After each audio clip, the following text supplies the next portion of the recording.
Hi Winederlusters, and today we're off to the Megalong Valley in New South Wales, just near the Blue Mountains.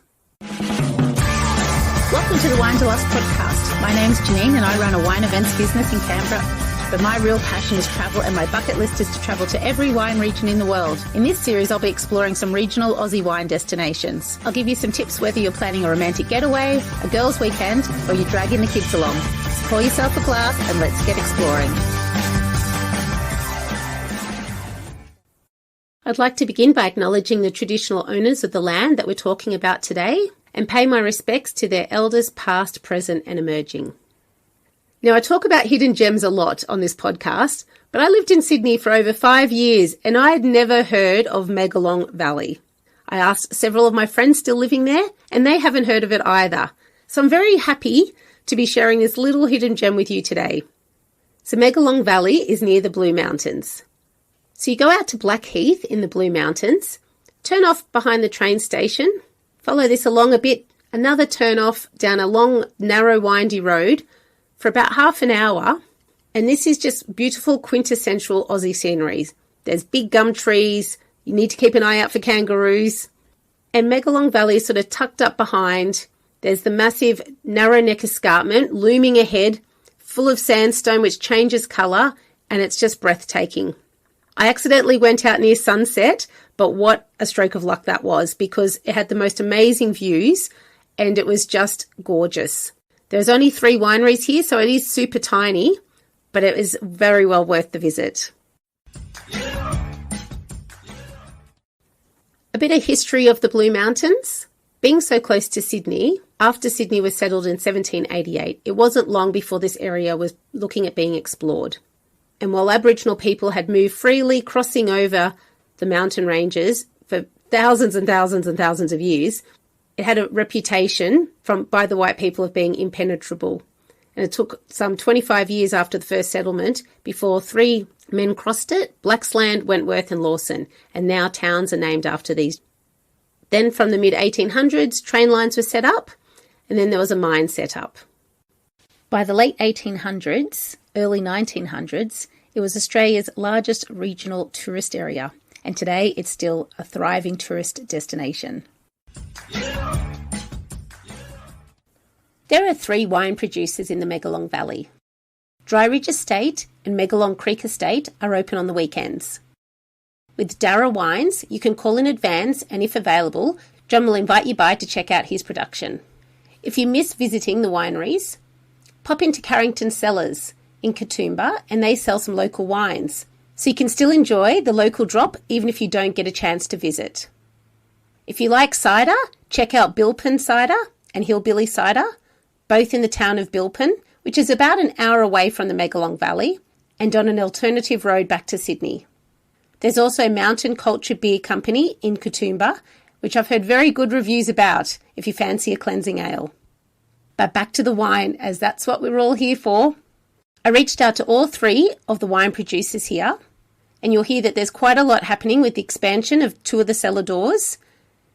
But this region's also been hit really hard with the climate. Bushfires destroying huge parts of the Blue Mountains National Park in 2020. There's been huge amounts of rain and flooding last year and this year. Being such a tiny region, I reached out to all 3 wine producers for a chat. My first guest is Emma from Dryridge Estate. Reading an article on Dryridge Estate in the Sunday paper a few months ago alerted me to the Megalong Valley and that there was wineries out there. Emma and her husband Simon bought the winery about 7 years ago.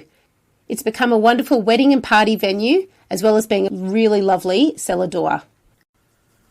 Can you tell us a little bit about your wine journey and how you ended up at Dryridge Estate?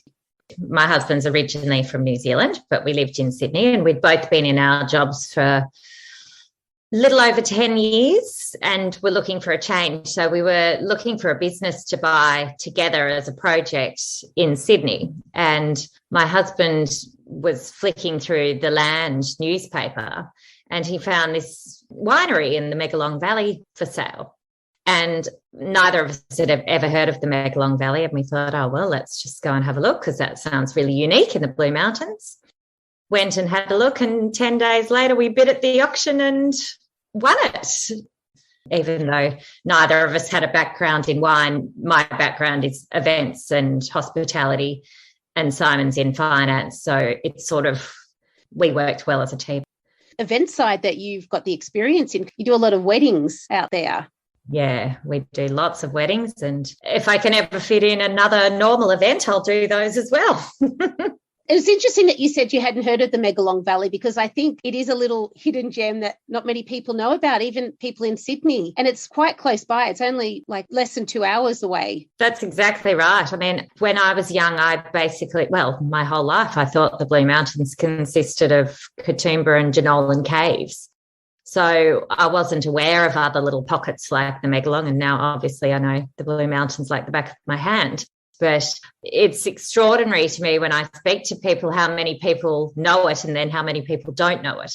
You know, it's the most unique location. People are just blown away when they get to our cellar door, just in terms of the views that they get whilst they're wine tasting. It's just such a unique experience.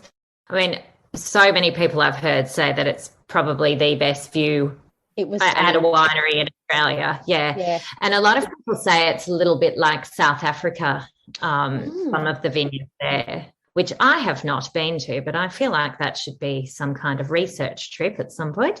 Yeah. It's called Narrowneck Escarpment? Yes, we look right up at the Narrowneck Escarpment, straight up at that. What's on the other side of that? Is that the Blue Mountains? The other side, at one side, is Katoomba. So we're looking to Katoomba and beyond. I have to say, I was driving out there, little windy road, and then came up, saw the vineyard, and then just saw that view. And I have to say, it was absolutely stunning. Like, it was gorgeous. And I got there right at sunset. Perfect time. Yeah.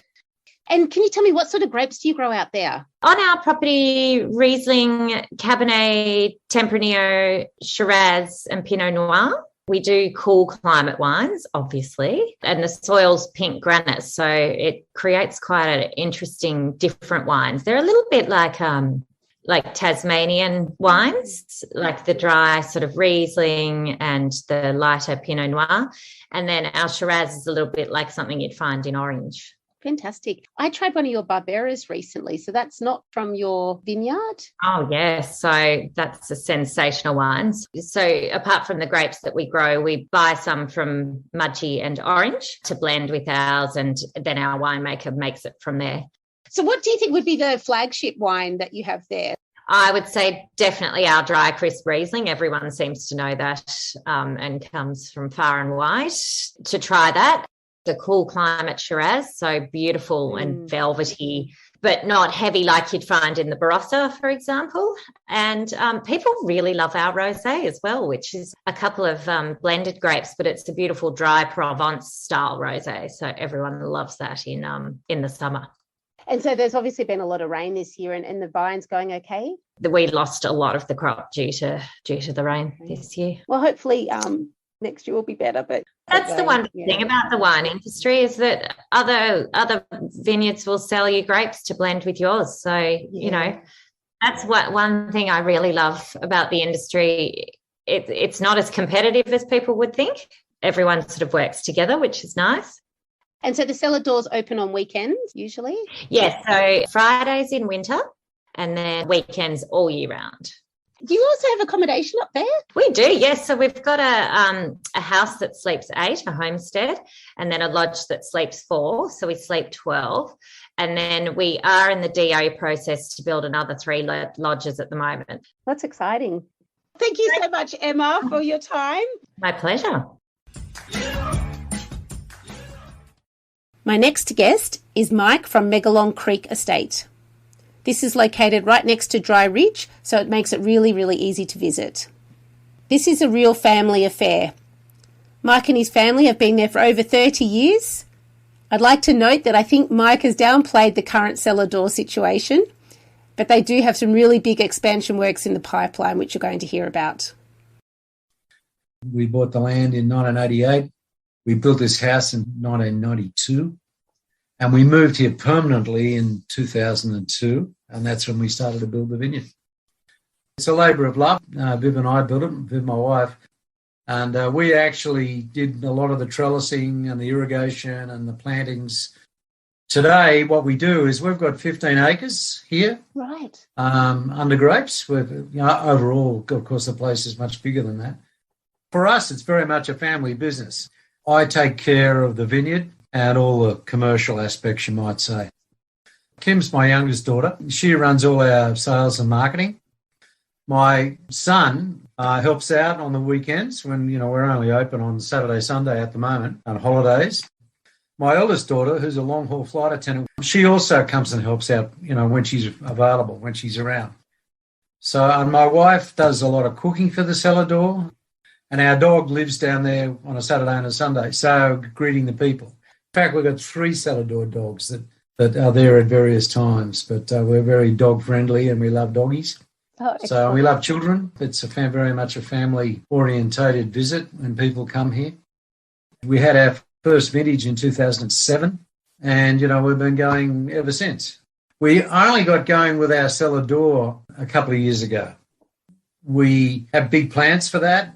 We currently have the shed down there. Essentially, at the moment, is being used as our cellar door, but ultimately will become our event centre for weddings and things like that. And there's a temporary shipping container down there that's used as the bar area for the cellar door. But in fact, what's happening is that we're in the final stage of getting approval for our DA, which will see a new cellar door built, and just nearby the one that's down there, overlooking our dam and looking out towards Narrowneck. It's beautiful. To take the most of the escarpment, And it's essentially a 3-story building. We're just about there, and I hope to have it built by the end of next year. Oh, great. That's fantastic. The 4 varieties that we have are Viognier, Pinot Grigio, and Shiraz and Pinot Noir. We have a smaller number of rows of Mataro and Grenache, which we use for blending. We focus on wine that comes from this vineyard, from grapes that come from this vineyard. We harvest our grapes and send them to Jacob Steen in Mudgee for processing and making into wine. And he does a great job for us. And he's been making our wine for the last 5 years, I guess. What we do is we harvest up till usually lunchtime, and then we put them on a truck and send them to Mudgee, and they go into the crush, within 3 hours of being picked. And then we store in controlled temperature storage at Mudgee at the moment. Obviously, Jacob bottles it for us and labels it, and then we bring it back as we need it. So as much as we can, we take it from here. And so far, that's certainly been the case for nearly 100% of the wine that we've sold. Having said that, in the last 3 years, we haven't had a crop. La Nina, unfortunately, first of all, the fires in 2020 surrounded us here pretty much. And we had smoke taint that was too bad to be, the grapes could not be used. We dropped them on the ground. Last year, we got 16 inches of rain in February. We normally would harvest in March and reds in April. Yeah. It absolutely destroyed them, but serious botrytis, mould issues. Again, we dropped it on the ground. This year, unfortunately, exactly the same thing happened.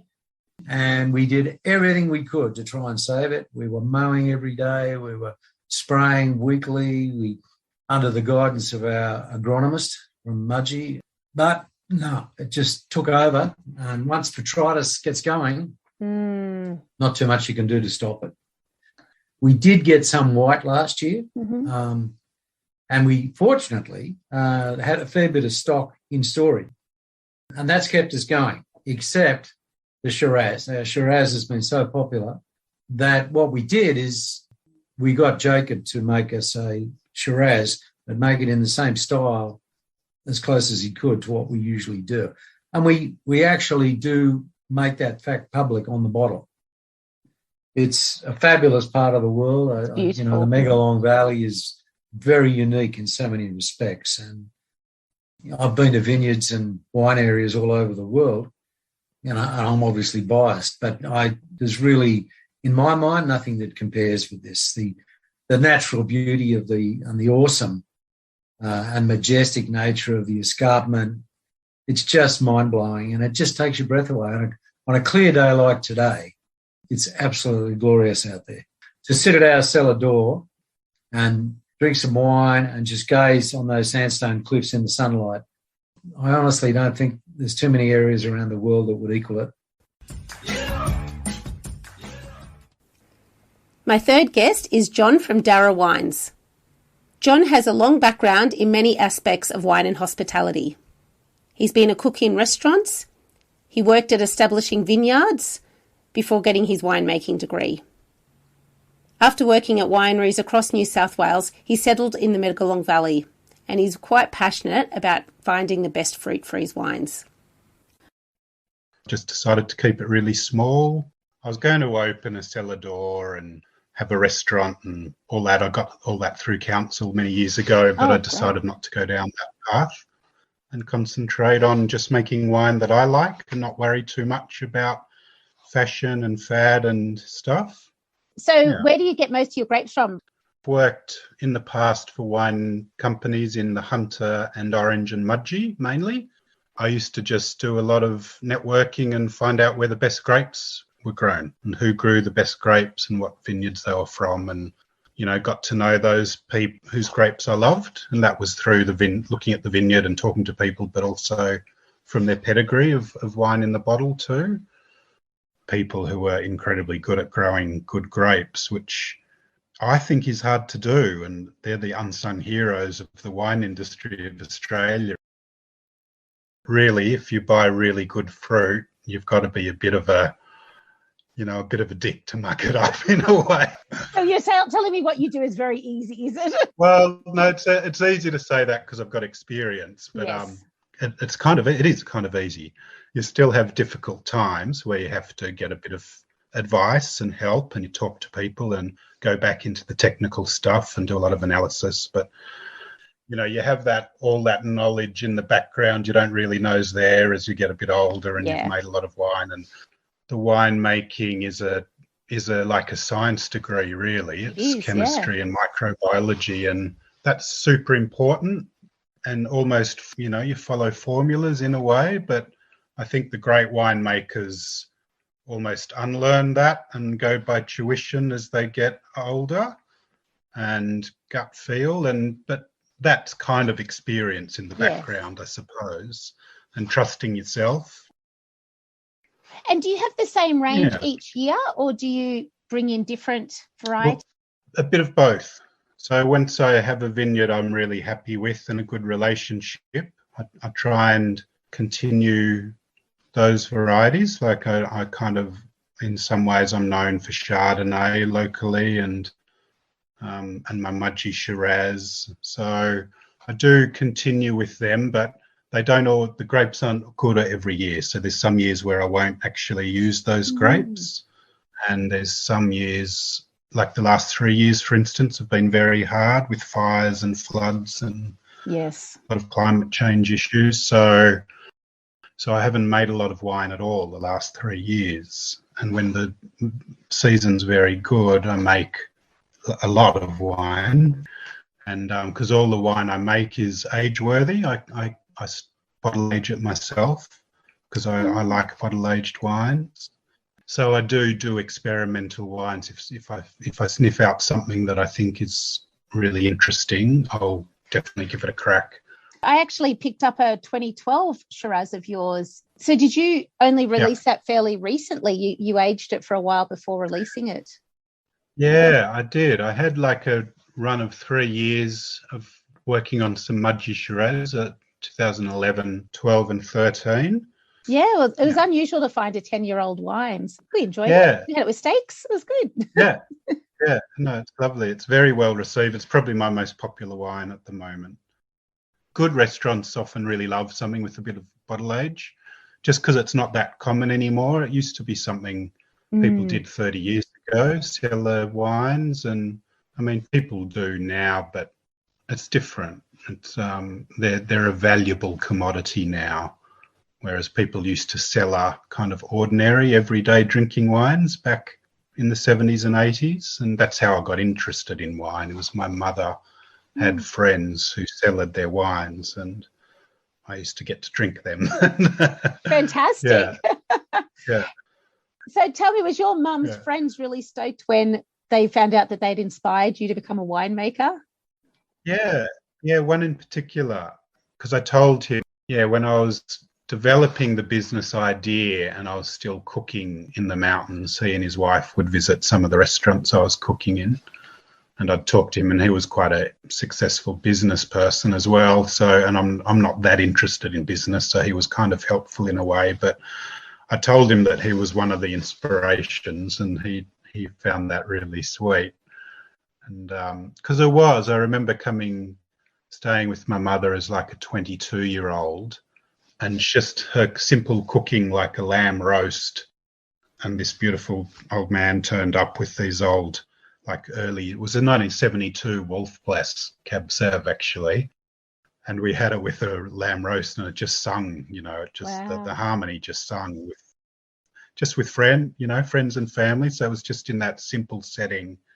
You'd relate it now to, people talk about it as a beautiful, they sell the idea of food and wine and Italy and family and all of that, and it's all on the telly and on cooking shows, but it wasn't back then. Yeah. It was, but it just had that simplistic feeling of that was just a beautiful marriage, Oh, so I remember that really clearly. So how did you end up in the Megalong Valley with your winemaking being in Orange and the Hunter? Was it just that you fell in love with the region? Yeah, it was really. It was just one of those choices, kind of life choices. I grew up in Sydney, and I was into hiking and rock climbing when I was a teenager. So I used to come up here, young teenager, with my brother was older, and he'd drive up on his P plates and we'd go climbing and hike.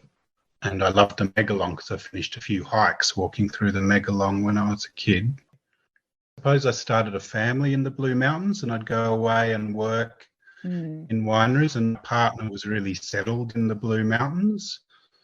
And I knew I wanted my own business. I just didn't think I'd do it straight away. And I thought, oh, well, if she wants to stay here, I'll just have a crack at doing something which was then a bit unconventional and just having a super small winery. So I just thought I could make it work. And it's beautiful. The Megalong Valley is a beautiful place. So, and it's had some interesting food and wine things happening. It had good restaurants. So I just thought it would work, really. Yeah. And it has. And it did.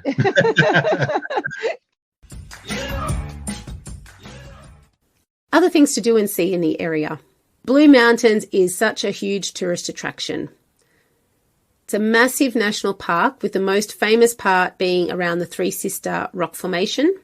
There's an outlook in Katoomba that you can go down to and view it, and it's also got lights at night until about 11 p.m.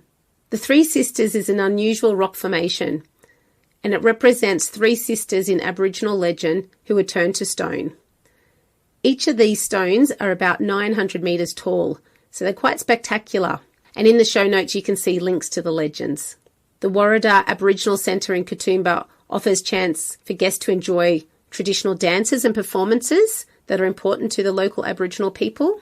There's also Scenic World. It is very touristy, but it's also fabulous for families. There's a cable car, a sky rail, and the steepest train ride in the world, which is all very fun if you have kids and even if you don't have kids. There's also lots of walk, and a few of them are suitable for prams and wheelchairs too. It can be busy on school holidays, but I have to say all the staff are super happy and helpful, and it made it a really pleasant place to visit even when it was school holidays. There are lots of gorgeous resorts doing high tea around the area. We went to the Fairmont and had beautiful views while enjoying our beautiful cakes and a nice glass of sparkling. You can also visit the former home of artist Norman Lindsay, which is now a museum. There are lots of paintings and statues, and you can certainly see that he appreciated the female form. If you're a bit more on the active side, you can also do canyoning and rock climbing around the Blue Mountains. So some quick stats. So it's about 2 hours to the wineries in the Megalong Valley from the Sydney CBD. You can get the train up to Katoomba and Blackheath, and there is actually a company that does wine tours out there, and there'll be a link in the show notes to that. There are tons of accommodation options, everything from stunning resorts, B&Bs, and more basic hotels. Katoomba is a great place to base yourself. There's also a full range of food options from the Pins on Loreen, which is a beautiful restaurant, to the local RSL. And what wines to try? Try whatever they're offering up. So being so close to Sydney, this is a perfect weekend away. Thank you so much for listening. Until next time, happy wine travels. Thank you so much for listening. You can subscribe now to get each episode as they drop. You can also check out this podcast on YouTube and see pictures of the region and the people I've spoken to. Go to winederlust.com.au, that's winederlust.com.au for everything discussed today. You can also subscribe to my newsletter to hear all about my upcoming events and other news. Till next time, happy wine travels.